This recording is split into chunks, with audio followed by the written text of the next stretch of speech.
বন্ধুরা, যদি তুমি তোমার শত্রুকে চিরতরে পৃথিবী থেকে সরিয়ে দিতে চাও তাহলে এই কাজটি করো। যে কোনো মাসের প্রথম অমাবস্যা, আর সেটা যদি শনিবার হয়। জোগাড় করতে হবে একটি পাতিলেবু, 3টে খোসা ছাড়ানো রসুনের কোয়া, একটি পরিষ্কার আলপিন আর অল্প একটু লাল রঙের গুঁড়ো সিঁদুর।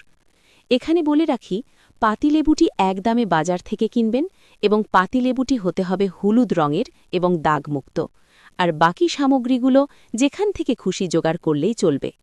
আরেকটি কথা বলে রাখি, এই কাজটি খুব গুপ্তভাবে করতে হবে, কাউকে জানানো চলবে না।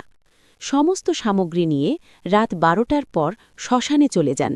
কোনো একটি জ্বলন্ত চিতার সামনে দাঁড়িয়ে শত্রুর নাম মনে মনে বলতে বলতে আলপিনটায় সিঁদুর মাখিয়ে 3টে কোয়া রসুনের মাঝখানে আলপিনটা ঢুকিয়ে দিয়ে বাকিটা পাতিলেবির মধ্যে গেঁথে দিয়ে জ্বলন্ত চিতার মধ্যে ছুঁড়ে ফেলে পিছনে না তাকিয়ে বাড়ি চলে আসুন।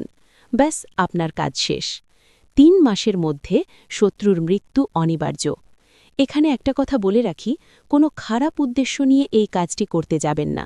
এর পরিণাম ভয়ঙ্কর হতে পারে। ধন্যবাদ।